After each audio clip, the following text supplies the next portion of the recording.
On this month's episode of Virginia Beach Frontline Firefighter, Battalion Chief Reynolds and Captain Landgrover give us part 2 of a 2-part series on the recent ladder academy held in Virginia Beach. Battalion Chief Rutherford reviews the new resource management location.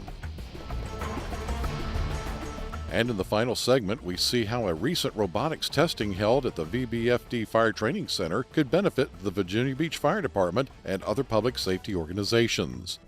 I'm retired Master Firefighter Tom Parks, and you're watching Virginia Beach Frontline Firefighter. Here's your host, Virginia Beach Public Information Officer, Art Kahn.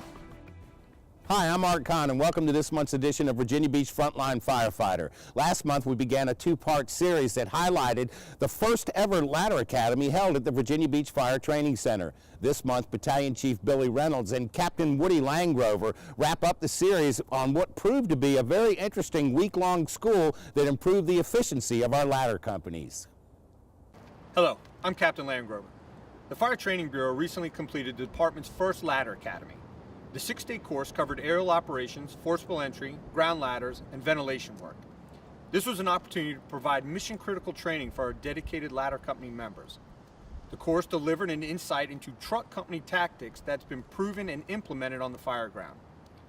The 3-day aerial operators course took the attendees through an AHJ curriculum that covered apparatus functions specific to the Virginia Beach aerial operator aerial devices. The instructors covered aerial and platform uses during fireground operations as related to positioning and tactical objectives. Tip placement, scrub area, and design features were a few of the topics covered to improve fireground effectiveness. The Ladders Day covered portable ladder operations, established 1- and 2-person carries and throws, and to perform simulated rescues and removals. When we were out there doing the ground ladders, one of the biggest things we wanted to inform all our members going through this class is how the trucks are set up. The truck prep, that's a big thing with ground ladders. How they're marked, how they're set, the way they're positioned, the way they're stowed. Because how they're stowed is how they're going to come off. And when you have to set up in your tool caches and being rig ready, and when you're coming out of that driver's seat as the outside vent person or crew, you're coming off with a tool and a ladder. Whether you're going right to the Charlie side first, or you've got an imminent rescue and you got to get a ladder up to the balcony or up to a porch roof on the alpha side. It doesn't matter. But that truck prep is a huge thing on how the ladders are marked. And I said this earlier. You want to mark the ladders on the bed sections, how long they are bedded when you're dealing with an extension ladder. Your dogs, color code them. You want to mark the centers of your ladders, whether you're using chem tape or some type of fluorescent tape to mark the centers of the rungs. If you're doing like a high shoulder carry for your roof ladders, or even a 24-foot extension, that is about the extent that you're going with this when you're doing your high shoulder carries. So we still talked about ladder packages, whether you're doing a single firefighter or 2 firefighter carries. The other thing you move into the afternoon is how we're going to throw a ladder. There's so many different techniques out there on how we're going to throw it and how we're going to carry it. Whether you're doing the IFSTA manual of carries or you're doing the Street Smarts technique of carries.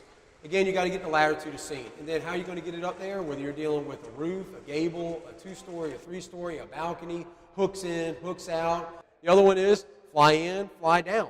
All right, you can throw a ladder fly down with a duo-safe ladder and only lose about 4% of its strength, which is about 30-some pounds, 35, 37 pounds. And then we also moved into how to climb the ladder, how to work off the tip of a ladder. That's a lot of things you don't see on the fire service is, or at least since I've been around, is now, can we work off the tip of a roof ladder or an extension ladder? Absolutely. Well, what kind of things do you do off the tip? Well, you can flow hose lines if you're in a defensive operation into the windows, into the gable. You can also go up there and hook soffit to see if we have any extension up that's all exposed into your soffit area or roof.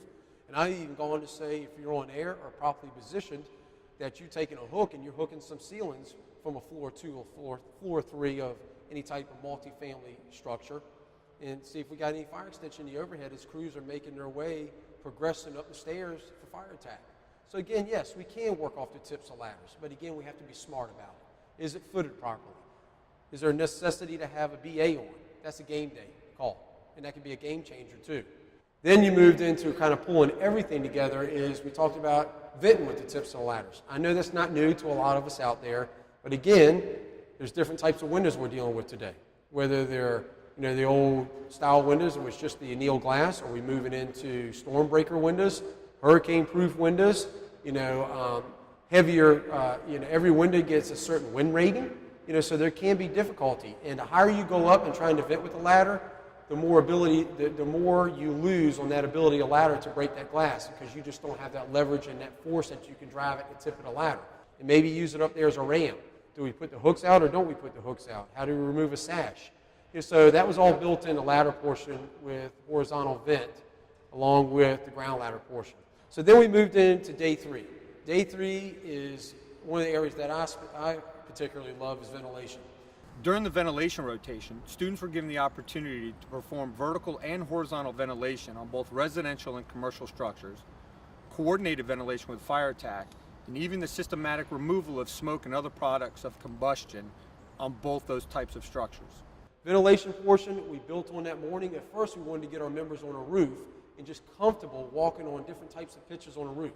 Because yes, it has a lot to do with it. We have all kinds of elements that can affect the roof as far as being slippery, algae growth on the roof, frost. So if I tell you to go on a roof early in the morning, we got frost up there, there's a slip hazard. You're going to have to be on that roof ladder on maybe a 5 or 612 roof or 412, where you could just walk, the plate, the gables, and the ridge line and make that cut. But again, I'm not telling members not to use a roof ladder. That's a whole different element right there. That's a game day call. But what I am telling you is you got to be comfortable walking on a roof in different pitches. So we did that early in the morning. And then we went into, like I said, we divided the group up in 3s. And one group was doing flat roof, residential flat roof ventilation.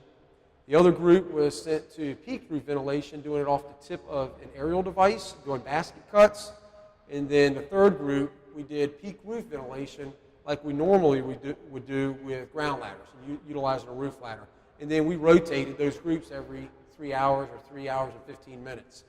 And then the afternoon portion, we went into and talked about that horizontal vent piece. Again, we built everything each day so we could get to the horizontal vent, breaking glass using a tip, how to break glass properly, how to coordinate your ventilation with your engine companies and not venting behind your crews before the line's put on the fire, but venting ahead of the hose team. And if it's already vented, let it stay vented until we get water on the fire. So that's the stuff we discussed in the afternoon with the ventilation piece of it. And then we moved in, like I said earlier, the systematic smoke removal.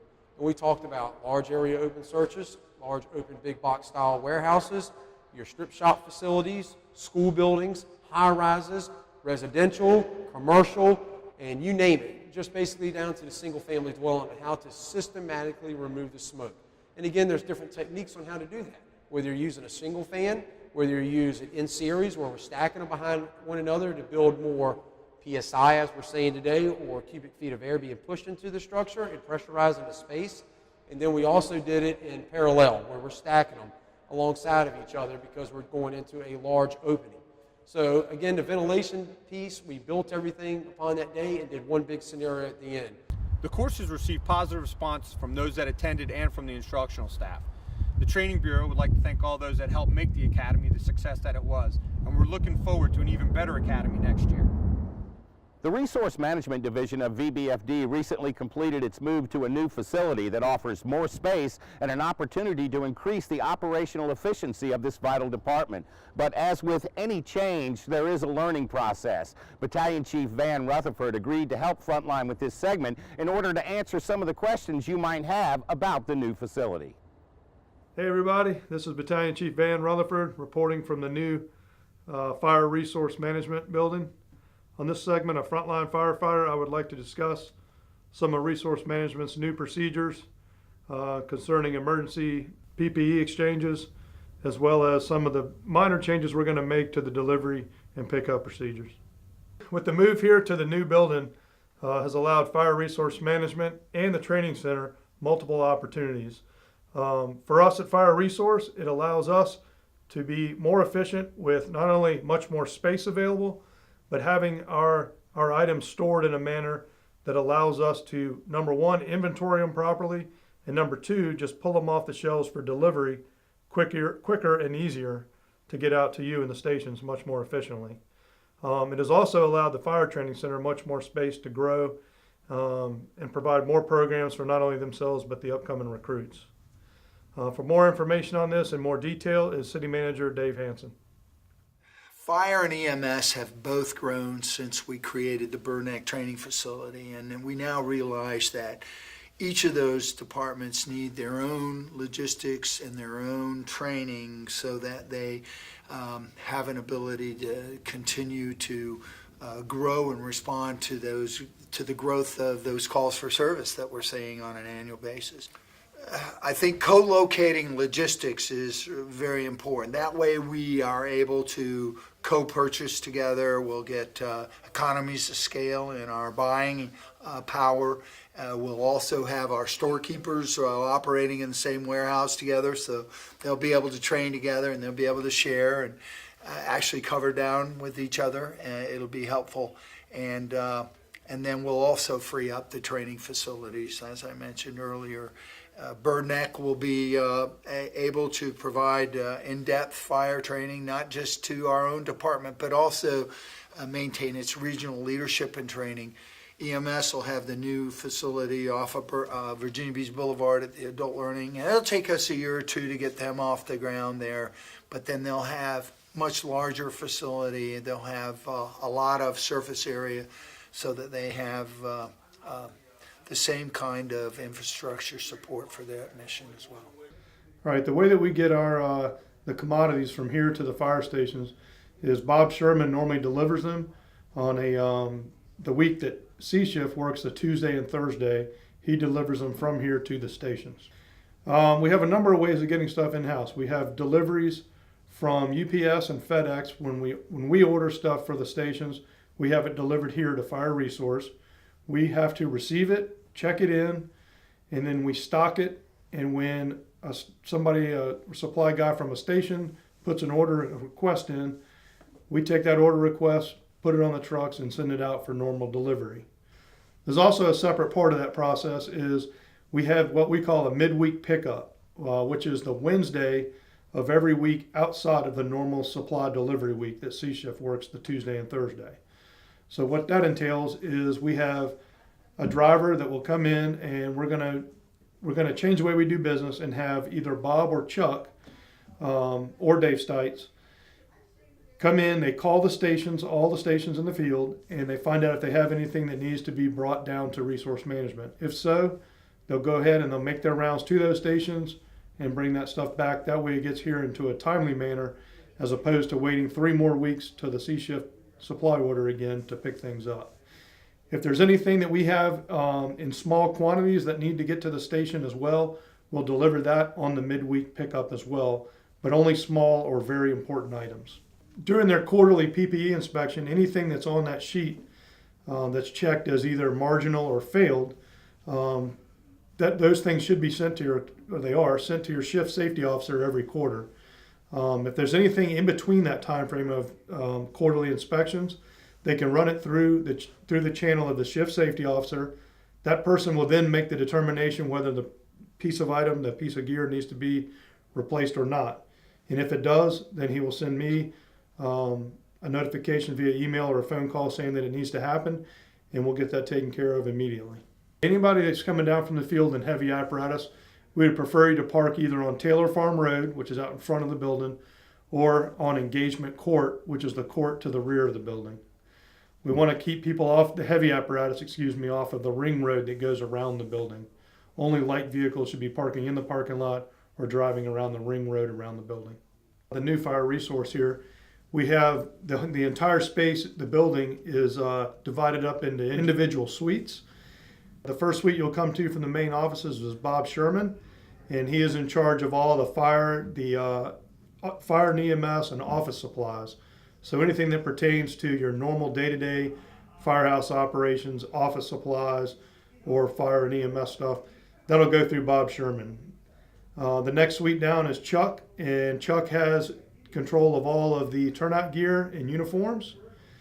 And then the last suite is Dave Stites, who takes care of all of our SCBA repairs, as well as all small engine repair, chainsaws, or anything that needs to be outsourced. Well, I'd just like to thank everybody for the help and the big move that we did. Not only all the guys that helped on the 2 days, January 3rd and 4th, when we moved, but everybody from the planning phase all the way through getting items on the shelves and all the way up through the big tour we just did this morning with the city manager, Chief Cover, and the senior staff. Everybody was very pleased, it seemed like, and we're hopefully off to a new future here with resource management.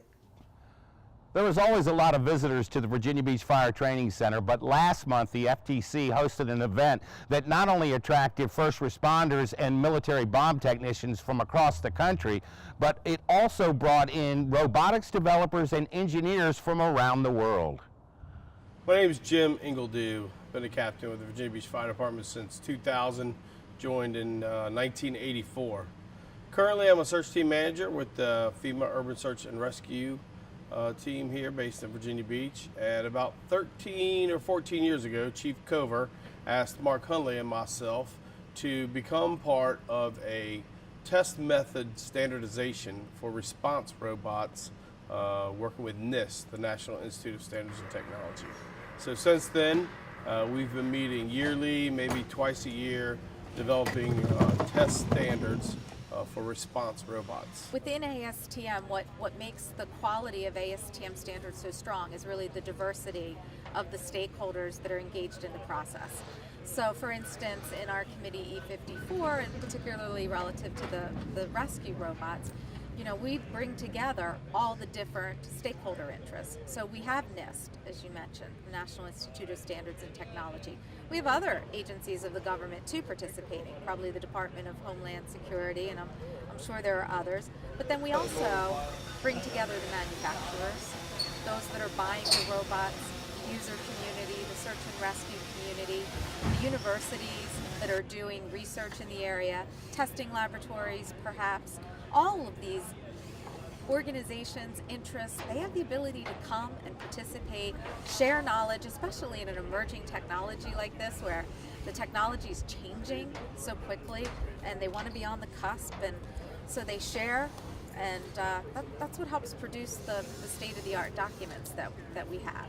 And it's what helps with these innovative areas really commoditize, you know, the robots. Because with all of these test methods, then you have more assurance that you're getting a quality product that's operating in the manner that it needs to. And standards help to relay that to the market. Standards help to make that understood. Standard test methods really help both robot manufacturers and users like emergency responders, urban search and rescue responders, bomb squads, communicate about the quantitative capabilities of the systems. We're just measuring their capabilities across 25 or 30 tests, and it gives people an objective assessment of their capability. So standard test methods really help align expectations in what the robots can and cannot do. We measure these robots to statistical significance so that everyone understands they can trust the data, and it really helps the responders piece together their mission sets based on the capabilities that are exhibited by the robots now. So this project, which is supported by the Department of Homeland Security Science and Technology Directorate, has always focused on developing the standards infrastructure. The first customers were FEMA USAR, Urban Search and Rescue teams. 10 years ago, we got the FEMA USAR teams all together and they gave us more than 100 requirements, air, ground, and water. And we've been working toward those requirements. So that FEMA committee just got set up now to start looking at the procurement of the robots using the resulting standards. I mean, so these responders are in serious harm's way, and they need to operate from remote standoffs, and that's where the robotics capabilities are essential. So because they're remote, the ability of the robot through that interface becomes a very difficult task. You need robotics to improve the capabilities from these remote standoffs, and that's how we're measuring. We break the systems apart and test them individually. All the capabilities have their own test method. So what you're seeing here is the culmination of a lot of that work. So there were over 32 tests put together here today in Virginia Beach. Some of them have to do with waterborne robots, some are air robots, and then some are ground robots. These tests test the robots' maneuverability, dexterity, endurance. Some of them are just as simple as how many laps or how many circuits can you make of a specific field, and that per one battery, all the way to can your robot push buttons, can it turn knobs to open doors, can it climb stairs, can it travel through gravel. All those things are tested here.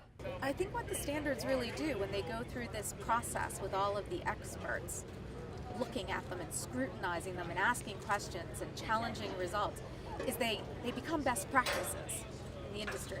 And what these standards do is document best practices. It levels the playing field. And then all of a sudden, more manufacturers can be more successful. They're able to produce products in a more efficient manner. It reduces redundancy, it improves quality, it eliminates risk. So, I mean, it levels the playing field. You know, a rising tide raises all boats. That's what the standards process does. And then for emergent industries, it's really important because these standards enable a critical mass. And then once you have that critical mass, then you can start really taking advantage of economies of scale through standards as these robots continue to evolve and the technology continues to advance. So standards really just play a huge role in bringing that innovation that was in the lab, in the university, and transferring it into a commodity that's available to the marketplace. Virginia Beach Fire Department does not have any robots yet. I would hope that tests like this would encourage developers to make robots that are more usable and user-friendly for fire departments. In fact, the New York City Fire Department has purchased a robot about 2 years ago for use with their hazmat company that is intrinsically safe and is able to carry gas monitors. So they can use it, they can deploy it in tunnels, in sewer pipes, or anywhere the hazmat team would like to do some atmospheric monitoring. Robot technology, especially in aerial devices, probably are going to benefit fire departments all over tremendously. To be able to get a bird's eye view 100 feet high or 200 feet high and be able to monitor the fire ground from that vantage point is probably invaluable to most incident commanders. Think of large brush fires maybe down in the county. Have the ability to get a good recon. How big is the brush fire? Which way is it moving? Is it threatening any structures currently? It's something that an incident commander would want to know as soon as possible. And to be able to keep an eye on it. These robots will hover or they can circle and keep their cameras trained in a specific area. Air robots today are come in a lot of different shapes and sizes. So having a platform that has a payload capacity of say 5 to 7 pounds a minimum would be great for hazmat teams to be able to fly monitors. You could fly a aircraft into an area that's carrying a monitor, have it circle, have it hover, have it monitor the area for you. Keep in mind that those things, they all use battery life, so they can challenge the endurance of the vehicle. But certainly nothing like a quick look. Send an aircraft in, you know, especially if it comes back and it's clean, then that's always good. Training for robotics work is not really accessible very easily. One of the fortunate things with us hosting this event here in the city of Virginia Beach is NIST is willing to leave a lot of these test methods here in the local area. The Norfolk City Bomb Squad is going to take a portion of it, which would be available to any of the other local bomb squads. York County, who does have a drone program, is going to take some of the aviary targets. They will be accessible to anybody that wants to use them. So I don't know of any really formalized training courses for robotics as of yet, but these test methods obviously can be seen and used as just simple training. Well, that's going to do it for this month's edition of Virginia Beach Frontline Firefighter. As always, we invite you to send in any comments or suggestions you have for future segments to Kirk Kellerhals at the information you see on your screen. And remember to watch us on YouTube, like us on Facebook, and follow us on Twitter. For Virginia Beach Frontline Firefighter, I'm Art Kahn.